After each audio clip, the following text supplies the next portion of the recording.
Hare Krishna, Hare Krishna, Krishna Krishna, Hare Hare. Here we are, Matchless Gifts, 22nd Avenue, His Divine Grace. We planted the seed of Bhakti. It's spread all over the world, and we're here to read Srimad Bhagavatam. Canto 4, Chapter 22, Text 31. Om Namo Bhagavate Vasudevaya. Om Namo Bhagavate Vasudevaya. Om Namo Bhagavate Vasudevaya. Text 31. When one deviates from his original consciousness, he loses the capacity to remember his previous position or recognize his present one. When remembrance is lost, all knowledge acquired is based on a false foundation. When this occurs, learned scholars consider that the soul is lost. Purport. The living entity or the soul is ever existing and eternal. It cannot be lost. But learned scholars say that it is lost when actual knowledge is not working. That is the difference between animals and human beings. According to less intelligent philosophers, animals have no soul. But factually, animals have souls. Due to the animals' gross ignorance, however, it appears that they have lost their souls. Without the soul, a body cannot move. That is the difference between a living entity and a dead body. When the soul is out of the body is called dead. The soul is said to be lost when there is no proper knowledge exhibited. Our original consciousness is Krishna consciousness because we are part and parcel of Krishna. When this consciousness is misguided and one is put into the material atmosphere, which pollutes the original consciousness, one thinks that he is a product of the material elements. Thus, one loses his real remembrance of his position as part and parcel of the Supreme Personality of Godhead, just as a man who sleeps forgets himself. In this way, when the activities of proper consciousness are checked, all the activities of the soul are performed. Of the lost soul. All the activities of the lost soul are performed on a false basis. At the present moment, human civilization is acting on a false platform of bodily identification. Therefore, it can be said that the people of the present age have lost their souls. And in this respect, they are no better than animals. Well. Interesting. It's so funny. What? I can't remember. I've got such a Swiss cheese memory these days. But I was dressing today because you have to say this prayer. Yeah, that was it. You have to say this prayer when you're dressing the deities. I am eternal servant of Lord Krishna. I am part and parcel of Lord Krishna. And I'm wandering in the cycle of birth and death, suffering the threefold miseries. And then, so you recite it, amongst other prayers. And then when I was dressing, that's when you're just dressing and you're like, I was remembering it. And I was singing, why did I come here? You know, and I was thinking like that, like, what was it? What was the moment? What was the defining moment? Like, that was like, caused me to come. And not only come in... You mean to the material world, yeah. not to New York? No, not New York. Everything's New York. Birth, death, old age, disease. It don't matter, London, New York, Peckham. So, yeah. If you get that reference, yeah, let me know in the comments. But... yeah, I was just thinking that, like, why did I... and not just in this life where I'm questioning why, but so many, like, I stayed for so long, you know? At what point is it where you kind of, like, think... I mean, now, you kind of think you're thinking that only because of the mercy of Prabhupada who came here to 22nd Avenue and did that. But, yeah, you kind of think... at what point didn't you think, like, this ain't cool. I'm not really like it, you know. And even now, like I said, reading Bhagavatam, we're matchless gifts and that. But really, once you go out the door, I mean, I'm already, because my groceries already arrived somewhere, so I'm just thinking like that. You know, it's like, you're just like, yeah, whatever, what am I going to have for lunch? What am I going to do?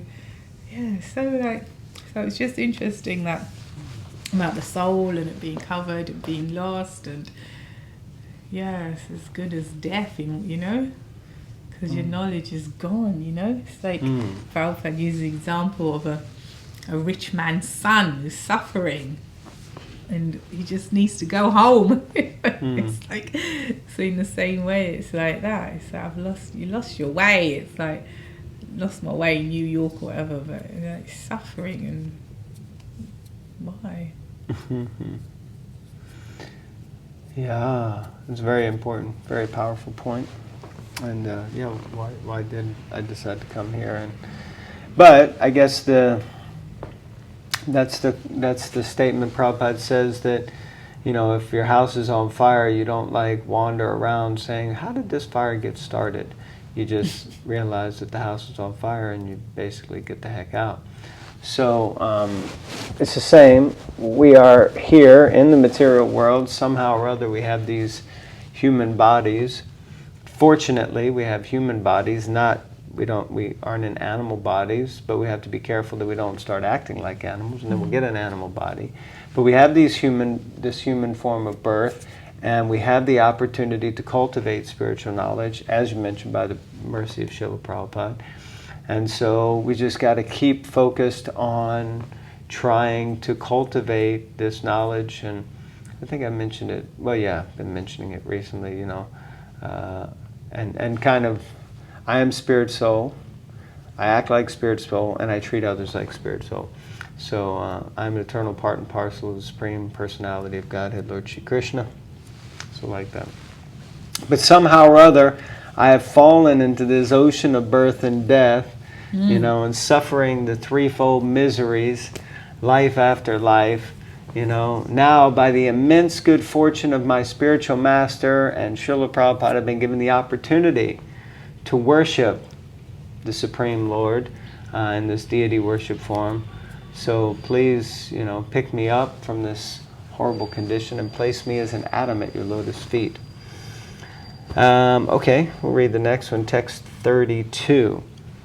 There is no stronger obstruction to one's self-interest than thinking other subject matters to be more pleasing than one's self-realization. Phew. Gosh. It's like you said, you know, you just get distracted so easily, like, oh, this thing, that thing. Because we're here, we're in the material world. Okay, I might be a spirit soul, but I'm in a material body, and I have to get on with some things. And, you know, certainly there are things that are, you know, pleasurable, or at least they seem pleasurable. Purport. Human life is especially meant for self-realization. Self refers to the super self and the individual self, the Supreme Personality of Godhead, and the living entity. When, however, one becomes more interested in the body and bodily sense gratification, he creates for himself obstructions on the path of self-realization. By the influence of Maya, one becomes more interested in sense gratification, which is prohibited in this world for those interested in self-realization. Sorry, that didn't make sense. By the influence of Maya, one becomes more interested in sense gratification. I said self-realization. One becomes more interested in sense gratification, which is prohibited in this world for those interested in self-realization. Instead of becoming interested in sense gratification, one should divert his activities to satisfy the senses of the Supreme Lord. Anything performed contrary to this principle is certainly against one's self-interest. You know, so absolute. Anything performed like that. So we were just discussing this, I think, in the last session, that it's like, yeah, how to dovetail our interests so that we can at all times feel that I am engaging in service to Krishna, no matter what I'm doing. ordering the groceries, brushing my teeth, going to the bathroom, getting dressed, whatever it is. Somehow the most simplistic and apparently mundane acts that we have to go through in our life. I always appreciated Krishna consciousness because the one thing that we do a lot of is eat. Not in Krishna consciousness, but in general, people eat. But the eating process is spiritualized in Krishna consciousness because you only eat what can be offered to Krishna, and you offer what you eat. So it means that the process of eating becomes linked to Krishna. So like that, we just need to manifest so that anything else that we're doing is also linking to Krishna, like that. Now you turned it. Oh, had you done it already? Ah, gotcha, yes. Text 33. For human society, constantly thinking of how to earn money and apply it for sense gratification brings about the destruction of everyone's interests. When one becomes devoid of knowledge and devotional service, he enters into species of life like those of trees and stones. Troopers. Purport. Gyan or knowledge means to understand one's constitutional position, and Vigyan refers to practical application of that knowledge in life. In the human form of life, one should come to the position of Gyan and Vigyan. But if despite this great opportunity one does not develop knowledge and practical application of knowledge through the help of a spiritual master and the sastras, in other words, if one misuses this opportunity, then in the next life he is sure to be born in a species of non-moving living entities. Non-moving living entities include hills, mountains, trees, plants, etc. This stage of life is called punyatan or mukyatan, namely making all activities zero. Philosophers who support stopping all activities are called shunyavadi. By nature's own way, our activities are to be gradually diverted to devotional service. But there are philosophers who, instead of purifying the activities, try to make everything zero or void of all activities. This lack of activity is represented by the trees and the hills. This is a kind of punishment inflicted by the laws of nature. If we do not properly execute our mission of life in self-realization, nature's punishment will render us inactive by putting us in the form of trees and hills. Therefore, activities directed towards sense gratification are condemned herein.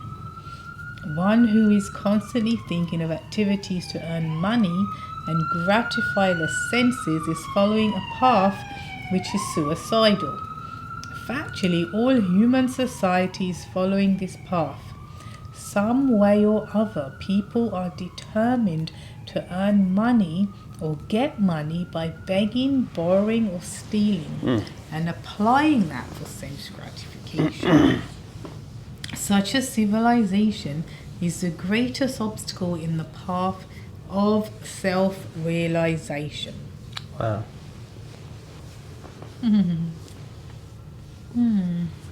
Of course, you have Govardhan Hill, and he's not condemned in any ways. Krishna, he's a mountain or hill. He's a hill mountain. He's a hill. Hill mountain. Yeah, but interesting. Trees, I mean, there's just a tree out there. That's a fortunate tree in one sense because it's just outside matchless gifts. But Well, they may be derived. I mean, of course, Govardhan Hill is different rocks. You could say shalograms and Govardhan shilas, or different types of shilas, rocks, inanimate objects. Of course, they generally aren't considered to have souls, stones, nor are mountains, although in Vedic texts it describes mountains as personalities also. yes. And interestingly enough, it describes that they used to be able to fly. Yeah. Which sort of explains why some mountains, they say, it's very precarious how those mountains wound up where they are, because those types of stones, Govardhan being one of them, aren't actually found in that area. So it's very, very weird and wonderful. Like but in Egypt. What mountains are in Egypt? No, the stones. Oh. Did they say that those stones to build the pyramids aren't found there? They don't know how they got there. They just keep concluding they're aliens. So. Yeah, that of scientists concluded they're aliens. But yeah. Anyhow, so yeah, the point being that but certain trees, of course, in the spiritual world, everything is animate and has a soul that is dedicated. So all the rocks, all the stones, all the trees, the plants, the grass, everything. But yeah, for certain, this tree outside the front of 26 2nd Avenue is fortunate, may have been there, although I don't think so, probably wasn't there when Prabhupada came, but has seen and heard the holy name, so it's definitely going to get at least a human body in the next life, if not even attain liberation, but it's still stuck in a tree's body, which in some ways is good, because at least it doesn't have to worry about, it's not really going to go chase after sense gratification in a tree body, is it? Well, it might be like, oh, I wish the weather was warmer. Oh, wish they would throw some fertilizer here. Moisturize Sure, the dogs throw plenty of fertilizer there. Anyhow, so on that happy note. It is. Trees need love as well. Yes, we all need love. Tulsi is also a special tree. The point I was going to make before I was interjected was what Prabhupada explains, that the consciousness of the spirit soul is diminished, it's covered so much, because if you think about it, what a horrible life. Like if someone told us right now, just don't move. Just don't move. I mean, even when you're sitting in Bhagavatam class or otherwise, or you're at home sitting on the sofa, after a while I just sit like this, or I just sit like... Some movement is there, even if you're so engrossed in watching something, or like if you're sitting with someone, they're talking, but and you're so engaged with that person, some movement. But the tree, if you take the tree or any, like a stone or plant, it's such a form of punishment, because like it says, they're immovable. That's a punishment, and then like these people cut them, carve things on them, poo on them, whatever, throw them about, like if they're rocks, to step on them. So it's actually a really sad life, really. It's a punishment. You said it, you hit the nail on the head. So, don't take birth as a lower form, a species of life, but chant Hare Krishna, hear the Bhagavatam, cultivate spiritual knowledge, elevate yourself and those around you so that you can go back home, back to Godhead. Hari Hari. Hug a tree. And Give what? some love. Hug a tree. Okay, now my wife's become a tree hugger. Okay. All right, thank you all very much. Hare Dantaraj, Srimad Bhagavatam Ki Jai.